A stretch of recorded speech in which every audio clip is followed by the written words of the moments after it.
프랑스어와 이탈리아어와 스페인어와 러시아어 모두 다 크게 보면은 인도 유럽 어족에 속하는 그런 언어들이라고 제가 알고 있는데, 이 언어들을 이 60대 중반의 나이에 한꺼번에 배우려고 하는 시도를 한 지 이제 3학기째입니다.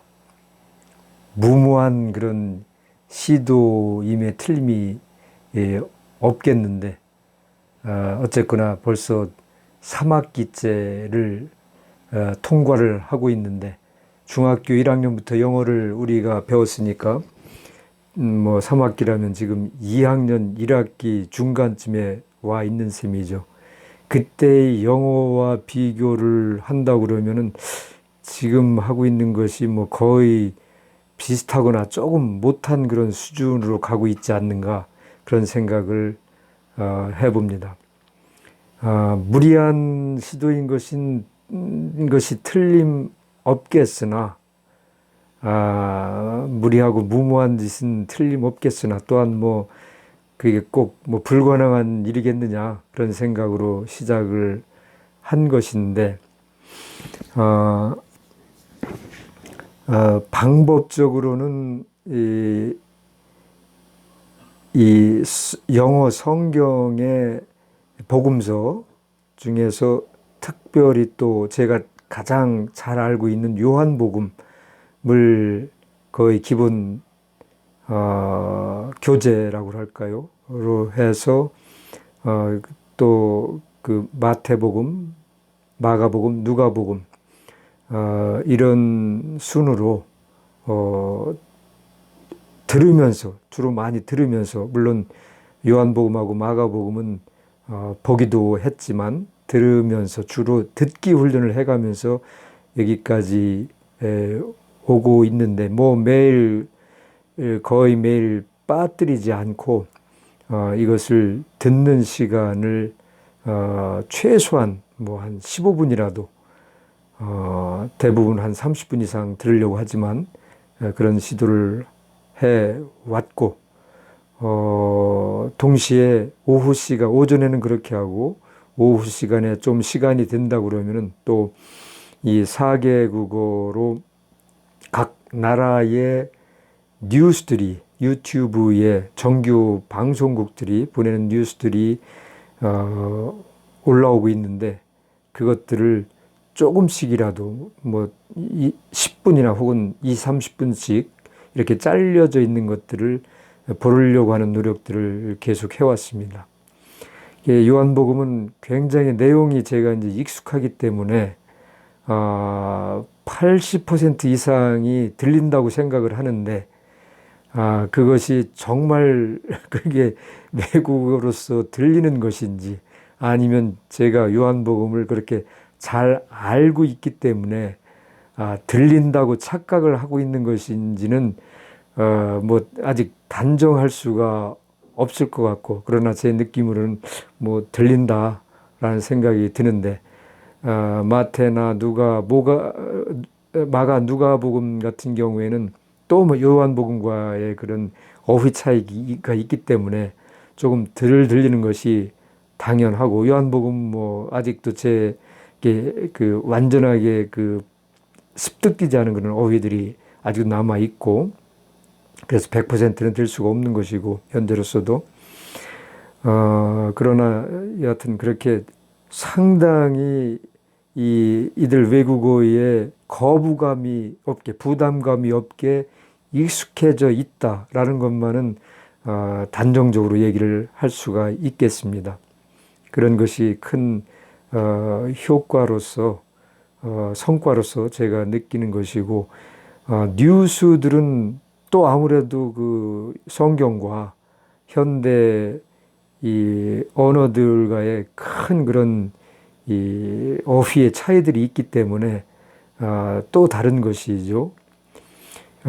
그러나 이 말하자면 인도 유럽 어족에 속하는 언어들인데, 어떤 언어로부터 시작이 되었든 간에 이 영어권에 있는 사람들한테는 가만히 영어를 이해할 수 있는 사람들은 가만히 집중해서 들어보면은 그 핵심적인 단어들이 반복해서 쓰이는 것이 들리고 굳이 사전을 찾지 않아도 알아들을 수 있는 단어들이 많이 있다는 것을 발견하게 되고 그러면서 대략적으로라도 지금 이 뉴스의 제목인데 속의 내용으로 이런 내용들을 얘기하고 있네 라는 것이 들리는 경우가 점점 늘어나고 있지 않는가 그런 생각을 해보고 있습니다. 물론 뭐 아직도 제가 생각하기에 30% 이쪽 저쪽의 그런 정도겠는데 그렇다 그러면 뭐 30%라고 하는 것은 거의 들리지 않는다라고도 얘기할 수 있지만 딱히 들리지 않는다고도 할 수 없고 들린다고도 할 수 없는 그런 애매한 상태가 지금 지속되고 있다고 생각이 되고 그럼에도 불구하고 계속 듣기를 반복하고 있는 중이죠.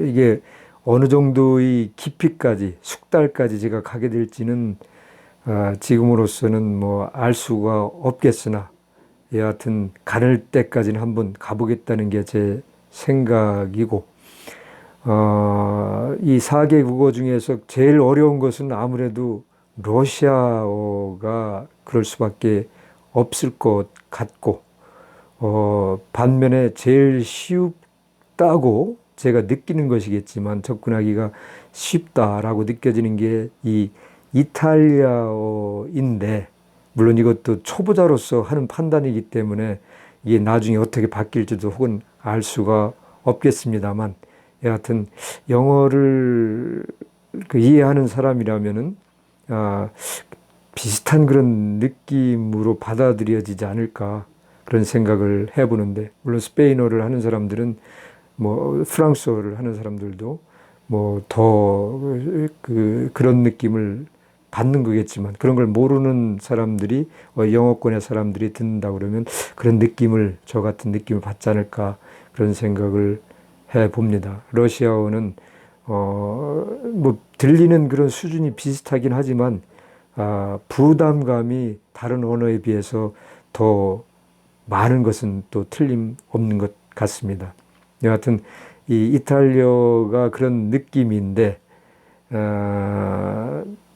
나중에 하늘이 허락하셔서 하나님께서 허락하셔서 혹시 제가 이탈리아의 현재 수상인 조르지아 멜로니나 혹은 바티칸에 계신 프란치스코 교황을 만나 뵐 기회가 있다면 그 확률이 얼마나 늘는지 얘기하는 것조차도 우스운 얘기지만 그런 기회가 혹시 제게 주어진다면 그분들하고는 뭐 영어도 할 수 있겠지만 이 이탈리아로 하는 것이 좋겠는데 그것을 위해서라도 이 회화까지도 좀 해야 되겠다라는 그런 마음가짐으로 뭐 일종의 각오 비슷하게 그 전진을 한 발씩 해 나가고 있는 중입니다. 물론 뭐 회화를 해보고자 하는 것은 모든 언어에 제가 이제 마찬가지로 갖고 있는 목표이기도 한 것이지만 특별히 그런 생각을 지금 해보고 있습니다.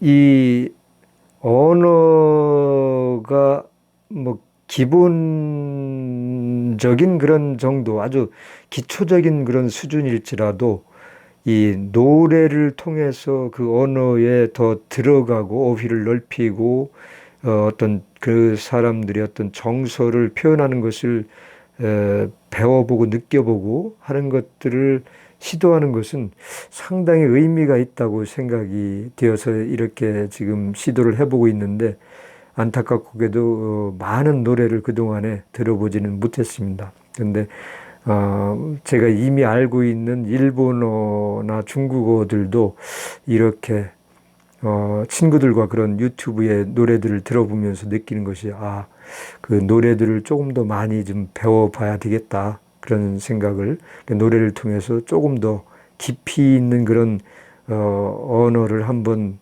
언어로 접근해 보면 좋겠다 그런 생각을 해보고 있는 중입니다.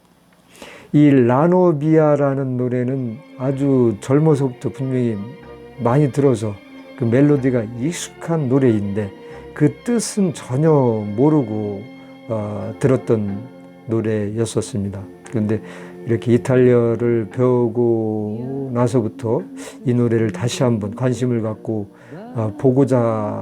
배워보고자 했는데 이탈리아 사전에 이 라노비아가 안 나와서 이상하다. 이 분명히 이탈리아 노래인 것 같은데 라고 해서 최근에 다시 검색을 해보니까 이 라노비아가 원래는 이게 이탈리아노가 아니고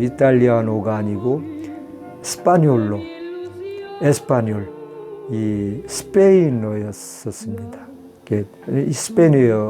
스페인어인 것이죠. 라노비아. 그래서 이게 여자친구나 또는 신부를 의미한다고 하는데,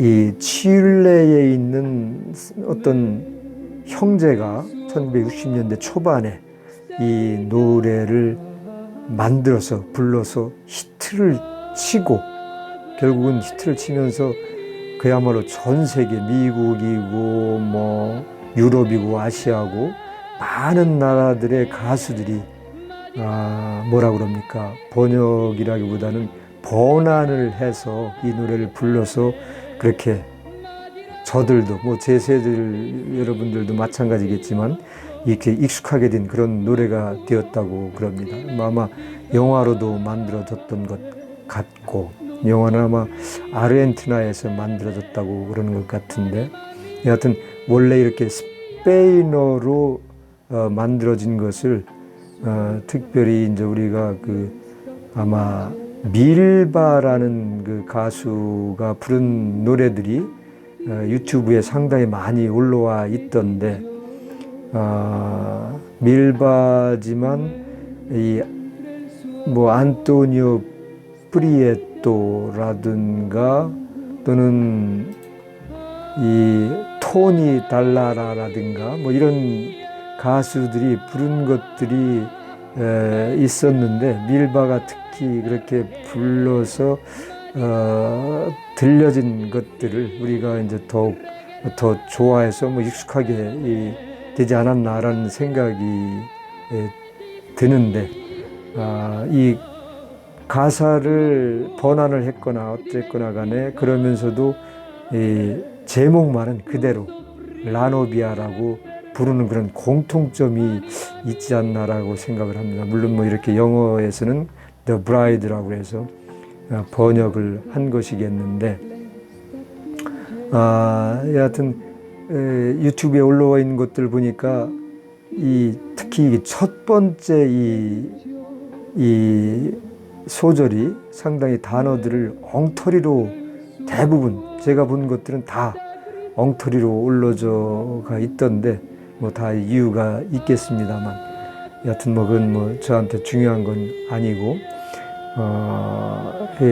이 내용은 번안된 것들은 또 다르겠는데 원곡이라고 한다면 이게 원래의 노래라고 한다 그러면은 이게 원래의 노래를 이렇게 이탈리아로 스페인어를 번역을 한 것인데 단어들이 쓰임이 조금 다르긴 하지만 내용으로 봐서는 거의 같은 뜻이라고 보이는데 그러면 이제 번안이 아니라 번역이 되겠죠. 그런 것이 되겠는데 이 내용은 여하튼 원래의 내용은 이 노래 부르는 남자가 이 자기가 사랑했던 여자를 말하자면 돈 벌러 간 사이에 원래 그 가사를 만든 사람의 얘기가 돈 벌러 갔다 온 사이에 여자가 다른 남자와 결혼을 해버렸다는 얘기인데 그 심정을 노래한 것이죠. 그래서 그 자기 여자친구가 다른 남자와 결혼하는 그 결혼식장에서의 장면인데 거기에서 느끼는 아주 여러 가지의 교차되는 그런 감정들을 때로는 자기의 생각으로 때로는 이 여자친구의 심정 속에 들어가 있는 것처럼 그렇게 감정이입이 돼서 그게 사실인지 아닌지는 아무도 알 수 없겠으나 자기는 그렇게 확신한다는 얘기인데 그렇게 그런 마음으로 이 노래를 만들었다는 것을 알 수가 있는데 그러나 번안된 노래들은 오히려 그렇지 않고 이 신부가 마음을 완전히 바꾸어서 새 신랑과 함께 그렇게 아름다운 새로운 삶을 시작하겠다는 그런 기도를 한다. 그러니까 이게 아베 마리아, 성모 마리아를 부르면서 기도를 하는 것이 이 원작자의 의도와 번안가들의 의도가 이렇게 서로 완전히 뒤바뀐 것인데 뭐 그런 노래들이 여하튼 그렇게 공존하는 것 같습니다. 여하튼 한번 보겠습니다. 라노비아, 신부, 뭐 여자친구, 두 가지 의미가 있는 거죠. 이 실제 상황에서는 그 여자친구가 신부인 것이고 자기로서는 신부라기보다는 자기의 여자친구가 되는 것인데 라노비아. Bianca è splendente balla novia, mentre nascosto tra la folla, dietro una lacrima indecisa, vedo morire le mie illusioni. 이 비앙카는 화이트의 뜻인데 백악관이 화이트하우스가 카사비앙카라고 하는데 이 스페인어에서는 블랑카입니다. 이게 L이고 이탈리아에서는 I로 비앙카가 됐는데 이게 어떻게 해서 이렇게 서로 다르게 됐는지 뭐 스페인어 이탈리아에서 스페인어로 가져오면서 이 I자를 이 필기체 L자 소문자 L자를 이 대문자 I자인가요? I자를 이거로 바꿔서 써가지고 왔는지 잘 모르겠는데 여하튼 스페인에서는 화이트하우스가 카사블랑카고 이탈리아에서는 카사비앙카인데 이렇게 화이트 하얗다는 뜻이고 하얗고 스플렌덴테는 그 영국의 시인인 윌리엄 워드워즈의 뭐죠? 스플렌더 인 더 그라스인가요? 그 초원의 빛에 나오는 그 스플렌더, 광휘라고 표현을 하기도 하고 빛이라고 하기도 하는데 화려하다 그런 의미가 형용사로는 있겠죠. 이 신부가 입은 그 하얗고 아주 화려한 그 옷을 이렇게 묘사한 것이겠고 그렇게 옷을 입고 지금 가고 있다. 신부가 라는 것이고 지금 신부가 지금 말하자면 결혼식장에 입장을 하고 있는 것이겠죠. mentre nascosto tra la folla 반면에 while 뭐 이런 뜻인데 뭐하는 동안에 이 folla 군중 사이에서 뭐 between이나 among의 뜻이겠는데 군중 사이에서 사람들 사이에서 숨어 있는 이게 이 남자가 숨어 있는 것인지 예? 아니면 이 군중 속에 이게 둘러싸여서 보이지 않을 듯이 그렇게 오고 있는 신부를 의미하는 거지가 불분명하고 이거에 따라서 나머지 부분들도 좀 해석이 달라질 수도 있을 것 같습니다. Dietro una lacrima indecisa. 이 indecisa는 영어로 하면 indecisive인데 우유부단하다는 그런 뜻인데 우유부단은 그러니까 이 남자가 좋은가 저 남자가 좋은가 결정하지 못했던 그런 여자친구를 의미하는 친구의 그 심정을 표현한 것이겠고 그 여자친구의 그 우유부단한 눈물 뒤에 눈물 뒤에 그 여자의 눈물 뒤에 예, 이 뜻인데 그러니까 그 눈물 이 뒤에 이 여자가 갖고 있는 마음이 무엇인지를 표현하고 하려고 이런 이 표현을 하지 않았을까. 이 뒤에 보면 이제 알겠지만은 그런 것이 느껴지고 그러면서 이 여자친구는 그런 이 눈물 속에 숨어 있다라고 표현이 될 수도 있는 것이죠. 그런데 건너뛴다 그러면 나는, 여기서 이제 나라는 주어가 생략된 것인데, 나는, 이 노래를 부르는 남자는 나의 환상이, 착각이, 이 여자를 그동안 사랑했던 그런 모든 기억들이라든가 기대했던 것들이 죽는 것, 뭐 깨지는 것이겠죠. 그런 것을 본다. 그러니까 내가 보는 것은 지금 이 여자 친구가 이렇게 가는 것을 보는 것인데, 그것은 사실은 이런 의미다라고 이렇게 뭐 아름답게 표현을 했다고 해야 되나요? 아니면 그렇게 비유적으로, 상징적으로 그렇게 표현을 한 것 같습니다. 이것을 어떻게 이해할지는 뭐 각자에 따라서 달라질 수도 있다고 생각이 됩니다.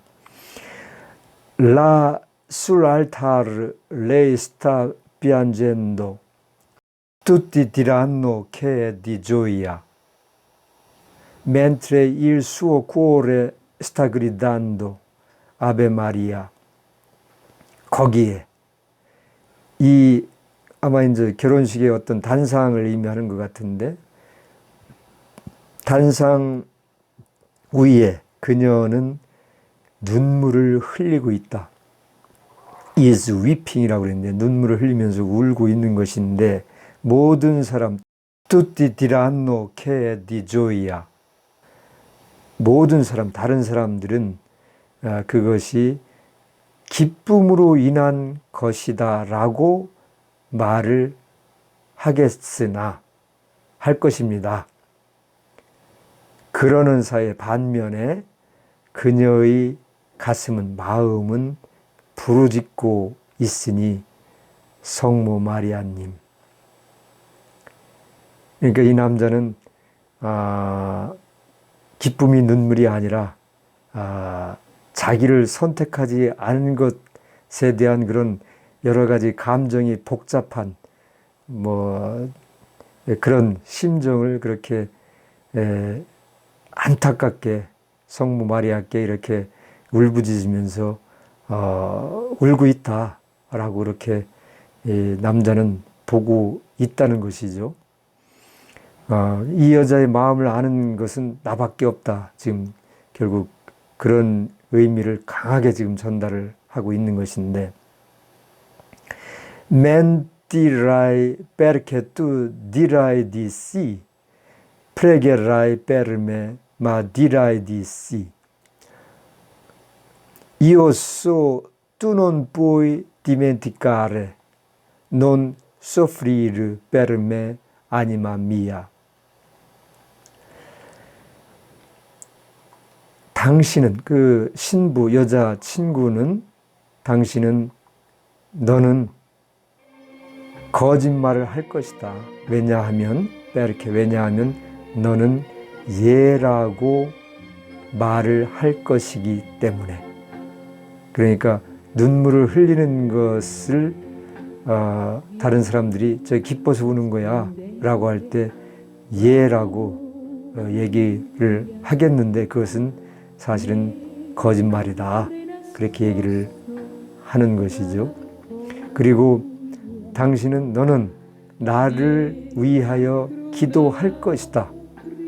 그러나 예라고 여전히 사람들에게는, 그러니까 그냥 지금 결혼이 기뻐서 울고 있어요 라고 말을 할 것이다. 그렇지만 이오소, 나는 안다. 내가 나를 잊지 못할 것이라는 것을 안다. 이미 그렇게 깊이 사랑하는 사이에서 많은 말들을 나누고 했을 텐데, 많은 일들이 있었을 텐데, 그렇기 때문에 나를 잊지 못할 것이라는 것을 나는 알고 있어. 다른 사람은 모르지만 나는 너를 잘 알잖아. 그렇지만 나 때문에, 페르메는 for me인데 나를 위하여가 아니라 나 때문에 고통을 받지는 말아라, 고통스러워하지는 말아라. 나의 영혼이여. 나의 영혼이여는 자신을 두고 하는 얘기가 아니라 흔히 뭐 이런 표현을 많은 언어권에서 사용을 하고 있는 것인데 그 상대를, 자기 여자친구를 얘기하는 것이죠.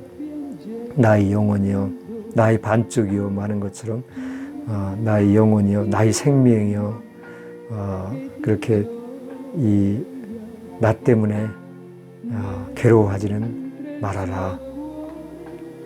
그러면서 다시 이렇게 La sualtar le sta piangendo tutti diranno che di gioia mentre il suo cuore sta gridando Ave Maria, Ave Maria, Ave Maria, Ave Maria.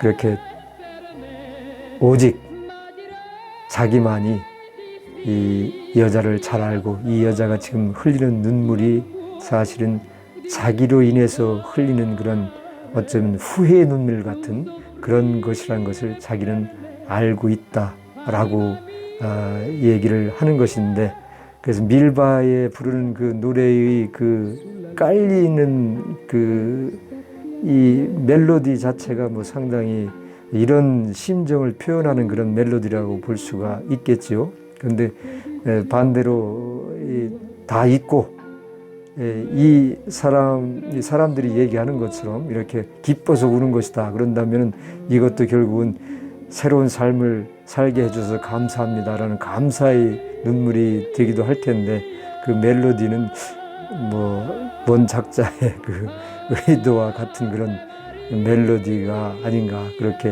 생각을 해 봅니다. 여하튼 엉터리 해석이겠지만 여하튼 이렇게 이 노래 가사를 통해서 이 어휘들을 기억하는 것이 상당히 인상적으로 남아서 쉽게 되지 않나 그런 느낌을 많이 받고 있는데, 앞으로 더 이런 노력을 이 이탈리아뿐만이 아니라 다른 언어들에서도 저는 계속 시도를 해볼 참입니다.